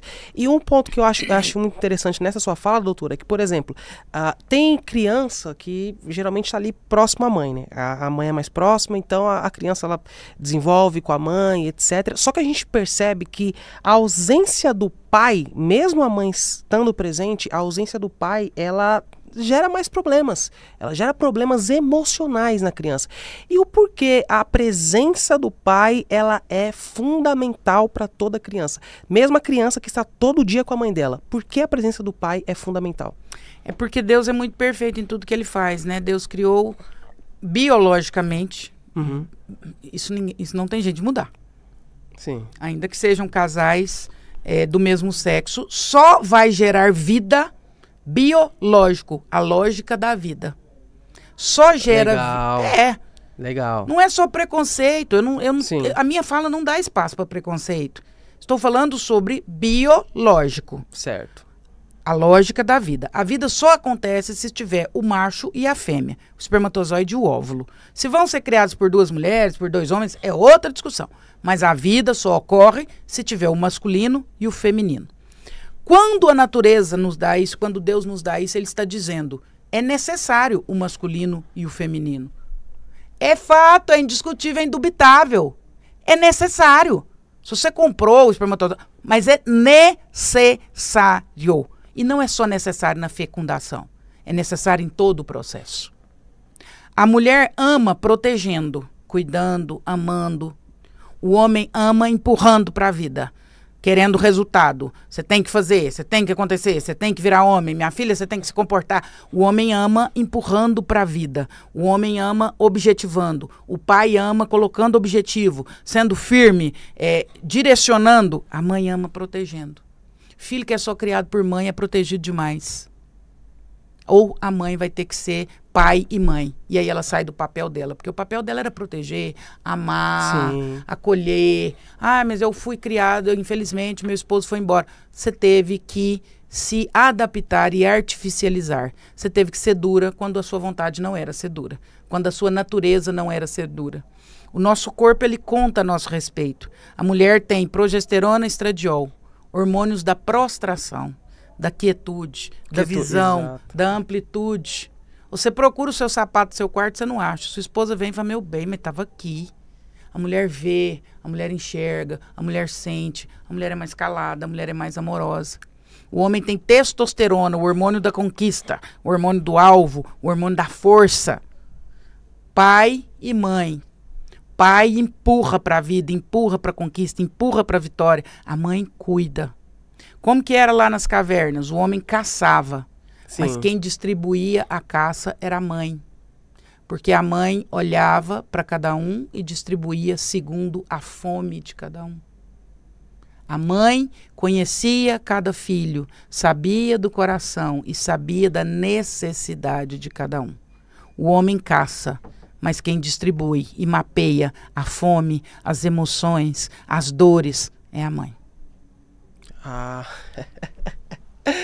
Ou seja, a casa que o filho que ele é criado mais com a mãe e de repente não tem ali a presença do pai, e num contexto até de que o pai mora junto, mas não dá presentes, mas não dá presença. Essa criança, ela é uma criança que tende a crescer e a se tornar um adulto daquele ponto do equilíbrio e do objetivo. Ele tende a se tornar um adulto com talvez equilíbrio, mas com necessidade de ter objetivo na vida, de traçar um caminho, falar, eu quero chegar ali. Você já viu o homem criado só por mãe ou por vó? A gente até brinca, esse é filho criado por vó. Como que ele é? Exato. Mais molengão, mais manhoso, mais... Porque isso é da mulher. A mulher faz esse papel. Então, o prumo e o rumo, ele vai vir dessa necessidade. De novo, não é uma fala preconceituosa. Nós estamos numa sociedade onde nós temos diversos modelos de família e Deus ama a todos. Estou falando da lógica da vida, biológico. Se para a vida ocorrer precisa do masculino e do feminino, para que a vida continue acontecendo, precisa do masculino e do feminino. Ah, mas na minha família não acontece. Você vai ter que artificializar. E talvez vai dar certo, e talvez você vai lutar para isso. Mas este não é o natural. As pessoas têm mania de falar natural e normal. Ai, doutora, a senhora acha que isso é normal? Não, vamos sair da palavra normal. Vamos para a palavra natural. Natural é aquilo para qual a natureza foi criada. É aquilo para qual a natureza aponta. Isso vale para o leão, para o pé de manga e para mim e para você. O natural é que haja necessidade do masculino e do feminino. Ah, não teve? Nós vamos artificializar e vamos criar possibilidades. É tanto quanto polêmico, mas necessário de ser falado, já que nós estamos pegando pelo ponto de vista científico também. Quando eu tenho uma adoção de uma criança por pais do mesmo sexo, levando em conta essa informação de que a mãe tem um perfil que é crucial para a educação da criança e o pai tem um outro perfil que também é fundamental para essa educação, a gente pode dizer que isso vai acabar destoando um pouco na mente daquela criança, no ensino dela? É uma criança que vai precisar o tempo todo ser doutrinada em questões que não precisaria. Então, por exemplo, lá no Dia dos Pais, ela vai ter que explicar por que no caso dela é 2 mamães. Muito cedo essa criança vai ter que ouvir sobre isso. Tá vendo como é que eu começo a oferecer alimento sólido para quem ainda só está no leite? Eu começo a ter que explicar. Eu começo a ter que... E essa criança vai ter que ser mais protegida, e essa criança vai ser mais vítima de bullying, e essa criança vai ser mais vítima de crítica, fora o impacto emocional, gente. Isso aí é ciência, o Freud vai dizer, todos nós precisamos introjetar uma figura masculina e uma figura feminina, introjetar no nosso inconsciente. Se não for o seu pai e sua mãe, vai ter que ser alguém. Ah, eu não tive pai, meu pai morreu num acidente. Aí eu pergunto isso em consultório, mas quem foi a sua figura masculina que você introjetou? Ah, eu tive um padrinho que ele era muito próximo. Não, eu admirava ele tanto, ele me levava para pescar. Tá vendo como você precisou de uma figura masculina para você introjetar? Ah, minha mãe morreu no parto, eu fui criado pelo meu pai. Mesmo? E quem foi a figura feminina da sua infância? Ah, mas minha avó me pegava de 15 dias. Tá vendo como você precisou? todos nós precisamos, para que haja equilíbrio emocional, de uma figura masculina e uma feminina para introjetar. Se não tem, vai ter que procurar. Vai ter que ser a professora. Gente, briga comigo, mas não briga com a ciência. Briga comigo, mas não briga com a natureza. Por isso que eu falo, não é normal, é natural. Vamos falar sobre natural. Quando você vai pro âmbito natural, aí é algo que já é definido. Ué. O pé de manga não tá dando manga. Não, isso não é natural. Vamos falar sobre natural. A gente esquece que a gente é bicho. A única diferença é que nós somos animais racionais. Mas o que vale para toda a natureza, vale para nós. O que vale para a planta, para o leão, para a vaca, vale para nós. Vale para nós. Esse ponto justamente sobre a questão dos pais, né? Da figura paterna. Tem um ditado que a gente ouve muito, é muito comum ouvir esse ditado no Brasil, que é assim, pai não é quem faz, pai é quem cria. Qual é a sua visão diante desse... Isso é um fato, é uma verdade? Como que você pensa nesse caso? De novo, vamos por natural, natureza. Pai é quem faz. Porque o seu DNA é o do seu pai, não é de quem te criou. Nós estamos falando de pai. Agora, se você quiser falar de padrasto, aí nós estamos falando de outro assunto. Agora nós estamos falando de pai. Pai é a figura biológica que doa a parte do DNA X. Mãe é a figura biológica que doa a parte do DNA Y. Estou falando de natureza. Então, pai não é quem cria. Pai é quem faz. Padrasto, figura paterna, meu dindo. Aí você chame do que você quiser. Mas você não vai brigar com a natureza. Pai é quem doou a parte biológica do DNA. Ponto. Pai é quem faz. Ué. É legal que a entrevista já está indo para uma camada assim, são assuntos polêmicos, mas o que eu acho legal é que você está sabendo abordar esses assuntos com lógica, né? Está sendo racional. André, porque você sabe o que é o grande problema da nossa sociedade? Eu me coloco nela, André. A gente subjetiviza demais as coisas. Isso. E subjetivar é perigoso. Posso quebrar esse copo aqui? Depende do que você está sentindo, do que está passando pela sua cabeça, se você não está bem. Não vamos subjetivar esse discurso. Não pode quebrar esse copo, não é educado. Não pode. Gente, se a gente começar a subjetivar demais, o negócio complica.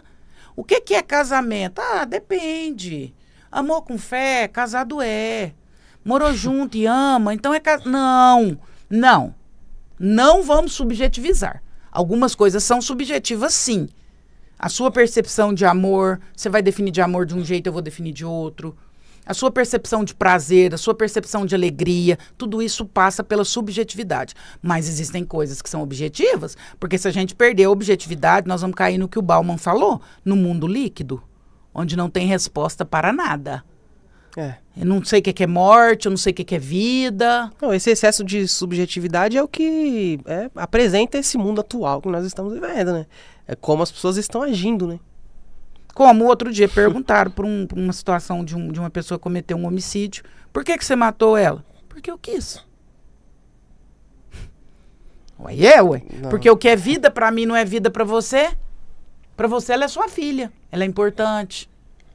Mas pra mim... porque eu quis. Então, quando a gente começa a subjetivar as coisas, e aí, às vezes, por isso, eu esbarro em polêmicas, pai é quem cria? Não. Pai é quem doou o DNA mesmo. Pai é quem participou do ato sexual. Homem, mulher, óvulo. Mas figura paterna, o amor da minha vida, a pessoa que me criou. Mas pai é quem doou o espermatozoide, é quem deu o espermatozoide. Sim. Agora, é possível também, levando em consideração essa questão da naturalidade, né? Daquilo que é objetivo, ó, tá aqui. Isso é um fato e é inalterável. Puxando essa questão um pouco de lado, é possível realmente que um padrasto seja 100% real mesmo na sua entrega, ele consiga realmente superar até o próprio pai na educação, no ensino e no amor a um filho? É possível e supera, né? A gente vê casos assim, eu tenho casos de padrastos no meu círculo de amigos, que inclusive a criança é a cara dele.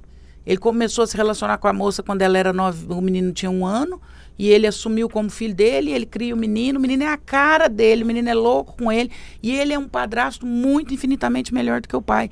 Com certeza, não é sobre isso a discussão. Existem padrastos que são infinitamente melhores que pais, que ocupam esse lugar de uma forma primorosa. Não tem o menor preconceito quanto isso. Tem mães, tem madrastas que ocupam esse lugar de forma primorosa. Eu tive uma paciente que a amiga dela faleceu no parto. E ela era madrinha da nenenzinha que estava nascendo e ela depois se casou com o viúvo. Nossa, ela é uma mãe maravilhosa, uma madrasta maravilhosa. Com certeza. Eu acho que nós temos uma capacidade de amor que vai muito além de nós mesmos. Só que a gente não precisa querer ocupar um lugar e ter um nome. Você já é maravilhoso sendo quem você é e ocupando o lugar que você é. Você não precisa criar uma inverdade para acreditar. Sim, você assume, você faz o seu papel, né? O X da questão é como você faz, com entrega, com intensidade, com verdade. Com verdade. Esse é o fator, é o pilar. É igual as pessoas falam assim, eu crio como sendo meu. Não, é seu. É seu. É seu, ué. Você entrou nessa história, você assumiu como seu enteado e ele é seu mesmo.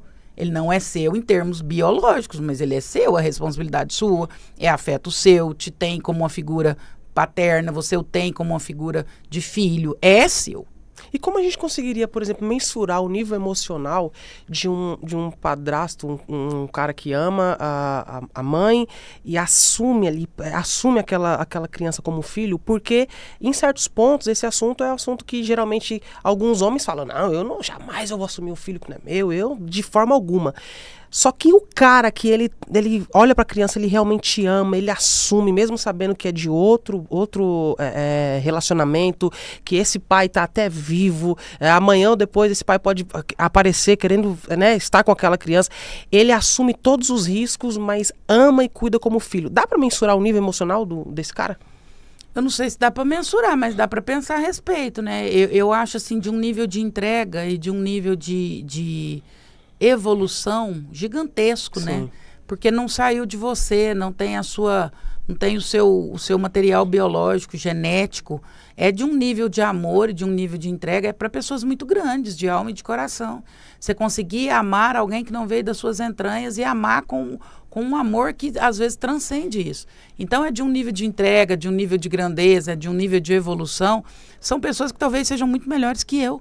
Uma mulher que consegue ter uma criança e amá-la muito além disso. Eu tenho um fato uma vez, isso foi belíssimo, aliás, foi uma lição de vida.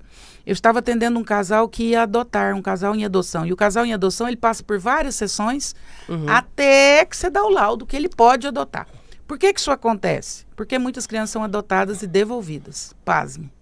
Criança é rejeitada pela mãe, depois ela é rejeitada por quem adotou. Então, para que a criança não passe por esse trauma, os pais são sabatinados. O seu papel é fazer advogado do diabo, fazer desanimar daquela adoção. E esse casal já me chocou de início, porque eles estavam adotando uma criança tetraplégica. O menino tinha 8 anos e ele só mexia do pescoço para cima. Do pescoço para baixo não mexia nada. E eu fui sabatinando, entrevista após entrevista. Na última entrevista, eu já não tinha mais para onde apertar eles. Falei, gente, tem 8 sessões que eu estou falando com vocês.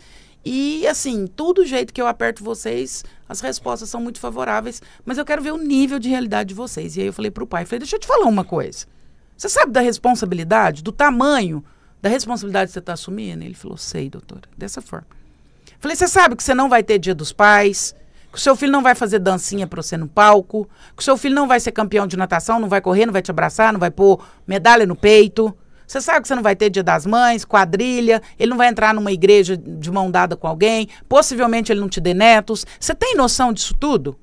O pai me olhou nos olhos, com os olhos cheios de lágrimas, e falou assim, doutora, deixa eu te falar uma coisa. Eu estou querendo adotar para que eu possa ter a graça de ter alguém que me chama de pai. Eu não estou querendo arrumar um troféu, não. Tudo que eu podia fazer nessa vida por mim, a responsabilidade é minha de fazer. É eu que tenho que conquistar minha profissão, é eu que tenho que conquistar meus méritos, sou eu que tenho que conquistar minhas medalhas. Estou querendo adotar um troféu, não, doutora. Eu estou querendo ter a honra de amar alguém e esse alguém poder me chamar de pai. É sobre amar, é sobre... É sobre essa grandeza de alma, né? E isso precisa valer para nós como pais biológicos, né? Por que você teve filho? Para que você teve filho? Para cumprir os seus sonhos? Para ir onde você não foi? Para escolher a profissão que você não teve coragem de bancar? Para ser uma pessoa melhor que você não deu conta de ser? Qual foi a sua expectativa? Porque é muito pesado nascer com um script que outro escreveu pra gente. Os nossos filhos também estão numa condição muito difícil. Porque eles nascem com um projeto de vida que nós escrevemos para eles. E os nossos filhos, quando nascem, o único projeto de vida que eles deveriam ter é nós olharmos para aquela criança e dizer: meu filho, a única coisa que eu vou fazer por você nessa vida é te amar. De todas as formas possíveis. Inclusive com limites, com regras. Eu vou te amar. E é só isso que eu quero para você. Eu quero que você se torne um homem honrado, uma mulher honrada, que você seja feliz. E que um dia eu possa ir embora e saber que eu deixei uma pessoa viável em cima dessa terra. Essa sua fala, ela traz até um esclarecimento, porque muitas pessoas, né, você vê alguns casais, eles falam assim, ó, eu não vamos ter filho agora, porque vamos primeiro nos planejar financeiramente. Só que essa sua fala, ela traz algo que eu acho revelador, não é só a questão financeira, né? Não é só planejamento para ter dinheiro, para dar estrutura para aquela criança, para aquele filho. É muito além, vai muito além disso, né? Sobre você, de fato, ser mãe, ser pai, você entender sua responsabilidade, não só financeira, mas afetiva, Cara... O seu papel nessa vida. O meu pai falava uma coisa muito sábia, que Deus o tenha. Ele falava assim, quando vocês casam, a primeira coisa que vocês querem comprar é cama. Porque vocês acham que família a gente constrói na cama. Mas deixa eu te contar, quando vocês for casar, o primeiro móvel que você compra a mesa. Porque família se constrói na mesa. Uou. É sentando, é olhando nos olhos, é comendo junto, é compartilhando, é chorando junto, é comemorando junto. É ali que você constrói família. É na mesa, não é na cama. É realmente construir na mesa. É sobre você ter comunhão, você viver. É isso. A mesa é a comunhão. Quando você abriu aqui falando da mesa, eu me lembrei na hora do meu pai. É na mesa que a gente educa, é na mesa que a gente traz comunhão, é na mesa que a gente divide o pão. É na mesa que o sacrifício acontece. Foi na mesa que Jesus se despediu dos seus. É na mesa que tudo acontece. É aqui que a gente faz o negócio acontecer. A mesa é importante. Sobre, por exemplo, seu pai, se você pudesse hoje sentar com seu pai e fazer 2 perguntas para ele, quais seriam essas perguntas? Pesada, hein? Peguei de surpresa, né? Se você pudesse hoje estar com o seu pai, conversar com ele pela última vez, né? Meu pai, ele faleceu em 2022, então eu sei como essa... o meu foi de 2022 também. Eu sei como essa dor, né? E eu lembro que antes meu pai falecer, eu tive a oportunidade de conversar com ele e eu não aproveitei.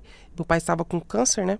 E aí, indo levá-lo ao hospital, a gente estava num caminho de mais ou menos uns 40 minutos, só que meu pai tinha muita dificuldade ali de falar, porque era um câncer completamente agressivo, então eu optei por ir aquela viagem em silêncio, né? Pro conforto dele e não conversar. E hoje esse é um dos meus maiores arrependimentos.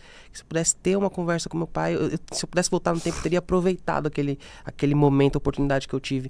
Então, baseado nisso, eu queria entender, se você pudesse hoje estar com seu pai, ou conversar com ele, ou pedir um conselho, qual seria? Como seria essa conversa?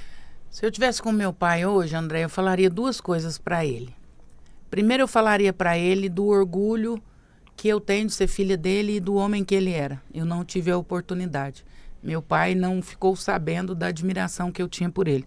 Talvez porque até eu demorei para entender dessa admiração. Então, eu diria que eu amo muito, que eu admiro muito, que ele foi um homem fantástico.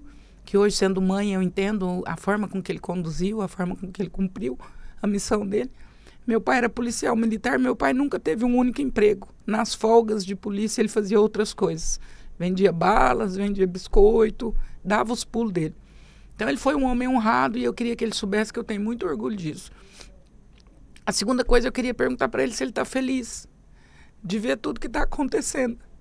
Ele lutou muito para isso. Se tem uma coisa que meu pai e minha mãe sempre fizeram, minha mãe sempre é analfabeta, ela mal sabe assinar o nome. Meu pai e minha mãe sempre priorizaram o estudo. E meu pai me dizia, minha filha, estuda, porque só 2 coisas podem roubar aquilo que você aprende, a morte e a loucura. O resto tudo pode te roubar, mas aquilo que a gente aprende, nada nos rouba. Então eu queria perguntar para ele se ele está feliz, de onde ele estiver, se ele fica feliz de ver tudo que está acontecendo. Meu pai era um comunicador nato. Eu acho que eu puxei isso dele. E é isso. Acho que eu queria saber que ele saiba que ele cumpriu a missão dele muito bem. Mesmo tendo tantos atropelos e a gente não falando o que deveria ter falado, né? Mas é isso. Isso é lindo de se ver. Eu tenho certeza que o seu pai, ele, com certeza, nesse momento, ele estaria completamente orgulhoso, porque você hoje está sendo uma voz, não mais para o Brasil, mas o mundo inteiro. As pessoas estão aprendendo um pouco, baseado naquilo que Deus entregou para você. Você realmente está sendo como flecha, né? Amém. Eu costumo dizer que você nunca vai ver uma flecha olhar para trás, você nunca vai ver uma flecha retroceder. A flecha, ela tem um fator que é inevitável. Boa. A flecha, ela só para quando ela atinge o objetivo dela, quando ela realmente cumpre o seu propósito. E eu penso que seu pai estaria extremamente orgulhoso, né, da pessoa que você se tornou. E eu tenho certeza que você vai conseguir, sim, já está conseguindo replicar isso para o seu filho, né? Para amanhã o seu filho olhar para você. Amém. E ter orgulho, né? Os seus netos olharem para você e ter orgulho da avó que eles têm. E quando nós não estivermos mais aqui, né? Eu tenho certeza que você será uma pessoa que não deixará apenas herança, mas deixará legado. Porque a herança pode passar, mas o legado que nós deixamos nas pessoas é algo para a vida. Amém. Né? O meu pai não me deixou herança, mas me deixou legado. E baseado naquilo que eu aprendi vendo meu pai, hoje eu sou um homem, hoje eu sou uma pessoa que eu consigo replicar muitas atitudes boas que meu pai ele teve, e eu carrego comigo isso. Agora, antes meu pai morrer, eu pensava nele, agora eu penso nos meus filhos. Então hoje eu penso na pessoa que eu quero me tornar, no legado que eu quero deixar, e tendo a ciência e a certeza de que esse pensamento é o pensamento que norteia uma boa humanidade, uma futura geração mais saudável, né? Uma futura geração que realmente tenha filhos que amem os pais, filhos que se orgulhem dos pais, que tenha filhos que carreguem o legado dos pais, que é isso que nos tornará eterno sempre na mente das pessoas. Doutora, antes da gente encerrar, eu queria agora que uma outra pergunta: se você, hoje, nesse exato momento, se Deus olhasse para você e falasse assim: olha, Andréia, você cumpriu o seu legado, você cumpriu o seu propósito, agora eu quero você aqui pertinho de mim, eu quero que você esteja bem próximo de mim, eu quero que você seja recolhida hoje às mansões celestiais. E você tivesse a oportunidade de deixar uma mensagem, que essa mensagem ela fosse ouvida e vista pela humanidade, pela geração atual agora. Qual seria a última mensagem da vida da doutora Andréia Vermonte? Densa essa pergunta. Qual seria a última mensagem da minha vida? Talvez a última mensagem da minha vida seja prumo e rumo. Tenha equilíbrio e tenha alvo. Em tudo que você for fazer na sua vida, tenha equilíbrio e tenha alvo. Saiba aonde você quer chegar. Se você não sabe, busca saber. A gente não pode caminhar a esmo. Eu casei a esmo. Eu sou pai a esmo. Eu estou trabalhando a esmo. Eu estou aqui no podcast, mas eu não sei qual que é a minha missão, não. Você tem que ter equilíbrio e alvo. Então, em tudo que você for fazer na sua vida, busque equilíbrio e alvo e não desanime. Não desanime. Se existe uma voz no seu coração que te diz que você precisa ir, vá. Quando eu me converti, né, quando eu aceitei Jesus, tinha uma música que mexia demais comigo. E até hoje mexe, eu falo que é a minha trilha sonora. E talvez essa música tenha me dado o alvo. Sim. Que é a música da Aline, né? Sonda-me. E quando eu ajoelhava e orava, eu sempre cantava esse versículo, esse refrão. E eu gritava esse refrão, porque eu tinha certeza que isso era sobre a minha vida. Eu falava: Deus um dia ainda vai me levar para falar para nações. E a parte da música dizia assim: como um farol que brilha à noite, como ponte sobre as águas, como abrigo no deserto, como flecha que acerta o alvo. Eu quero ser usado da maneira que te agrade, em qualquer hora, em qualquer lugar. Eis aqui a minha vida, usa-me, Senhor. Então, é isso, sabe? Eu quero ser ponte, eu quero ligar, eu quero levar as pessoas. Talvez quem nos ouve não é cristão, não tem problema. Você pode viver um nível de qualidade de vida. Você pode viver sem ansiedade, você pode viver sem doença, você pode ter uma família maravilhosa. É sobre conectar, é sobre ser ponte, é sobre ser flecha, é sobre falar para todo mundo que precisa chegar a mensagem. Então, se Deus queima no seu coração alguma coisa, não desanima. Às vezes, a única pessoa que vai acreditar é você. Às vezes ninguém vai acreditar. Na maioria das vezes é assim. Um dia eu falei pro meu esposo, falei, meu bem, eu tenho certeza, queima no meu coração, eu preciso falar pra muita gente. Ele falava, meu bem, você é doida, de onde você tira essas coisas? Eu era professora do ensino médio, ganhava R$1.400 por mês. Eu falava, mas eu sei, meu bem, você fala só pra sala e tá ótimo. Mas queimava no meu coração e mesmo só eu acreditando, eu falava, vai dar certo. Um dia vai chegar, um dia outras pessoas vão ouvir isso. Porque essa mensagem não é minha, outras pessoas precisam ouvir. E tá aqui, ó. Não por mim. Eu sou o cano, eu sou a ponte. É sobre a mensagem. Não é sobre o emissor e nem sobre o receptor. É sobre a mensagem. E a mensagem sempre será maior e mais importante que o mensageiro. Maior. Isso é reino. Doutora, eu quero muito te agradecer por esse... Cara, eu fico muito feliz cada vez que eu termino um podcast com essa sensação de que a gente entregou muita coisa para ajudar muitas pessoas, sabe? Essa sensação de dever cumprido. Só a gente que está no reino, que entende a importância da mensagem, que entende que existe um problema real, que as pessoas realmente estão doentes, só a gente consegue sentir isso, arder no peito, a sensação de que estamos realmente cumprindo o nosso propósito. Eu espero muito que você continue crescendo, né? Nós estamos falando de 1 milhão, esse 1 milhão eu enxergo como o primeiro passo ainda. Televisões virão, entrevistas virão, países virão, e eu entendo isso como o principal propósito e objetivo de Deus, porque Deus jamais envia um mensageiro que se coloca acima da mensagem. Amém. Deus sempre envia um mensageiro assim como Cristo, que sempre deixou claro, é o meu Pai, pelo meu Pai, nunca quis ser maior que o seu Pai. Então, que você continue crescendo, alcançando milhões de pessoas, que as suas mensagens, elas continuem tocando, suas palavras toquem o coração de milhões de pessoas. Amém. Porque nosso país, nosso mundo, ele está doente e precisa de pessoas como você. Deus levantou você para isso. Amém. Desejo muito sucesso. A nós, querido, que continue sendo esse canal também de bênção na vida das pessoas, na vida de tantos como eu, que se propicia uma oportunidade tão grande como essa, que Deus continue usando, que Deus te dê lucidez, que Deus te dê prumo e rumo, que você nunca se esqueça por que você foi chamado. A gente precisa voltar sempre ao chamado. Por que é que eu fui chamado? Para que eu fui chamado? As vozes das multidões vão nos confundindo e a gente vai ficando meio atordoado. Mas a gente sempre precisa voltar à voz primeira, aquela que nos chamou quando ninguém acreditava em nós ainda. Quando nós éramos um Davi lá, olhando as ovelhas, e alguém muito maior acreditou e derramou o óleo na cabeça, e quando ele quer, não há quem não queira. Sobre voltar para esse ponto. Eu já quero deixar aqui, ó, comentem aqui, vocês querem... Doutora, eu já quero oficializar um convite para um retorno, para uma segunda entrevista, para a gente falar de... Vamos falar, escolhe aí o tema que vocês querem falar. Se quer que a doutora fale especificamente, hoje nós falamos sobre pais e filhos, e na próxima entrevista, você quer que a doutora volte aqui no Young para gerar muito conteúdo viral, fazer uma entrevista falando sobre casamento, acho que é uma boa. Eu adoro falar de casamento. Ó, então, vocês querem a doutora aqui? Comenta aqui, ó, parte 2 com a doutora Andréa Vermonte no Youngcast sobre casamento. E assim, eu já falo com a certeza que a gente já precisa definir a data, porque a nossa audiência é uma audiência incrível. Eles já estão, nesse momento agora, o nosso comentário já está começando a encher de pessoas falando sobre, ó, parte 2 com a doutora Andréa Vermonte. Então, será um prazer recebê-la, doutora. Fica à vontade, deixa suas redes sociais, quem quiser te seguir, quem quiser te acompanhar, fica à vontade. @Andréa, sem I, Andréa Vermonte, acho que vai estar aqui na tela, Andréa Vermonte. E no YouTube, doutora Andréa Vermonte. Lá no YouTube é bem legal que eu falo sobre essas aulas sobre ansiedade.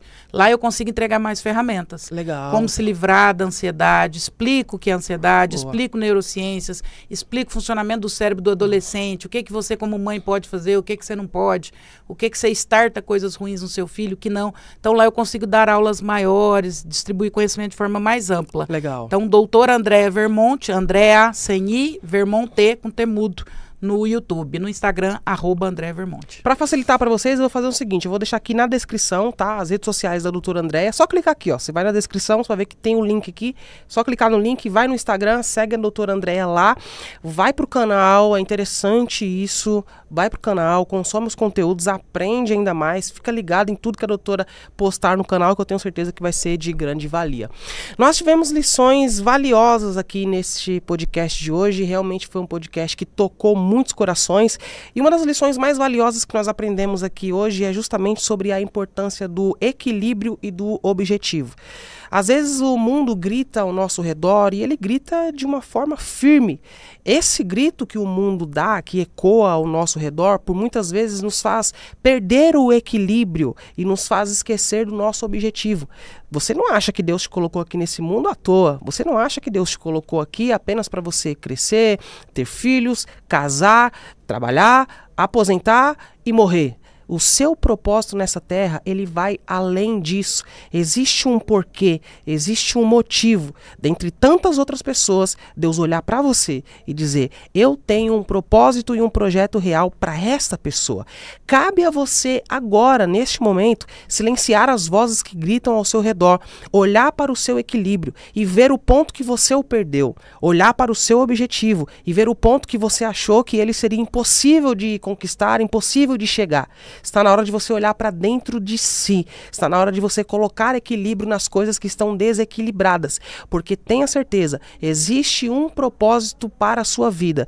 E esse propósito apenas você poderá cumprir. Você é a pessoa que foi destinada, que foi preparada para viver e para cumprir este propósito com excelência.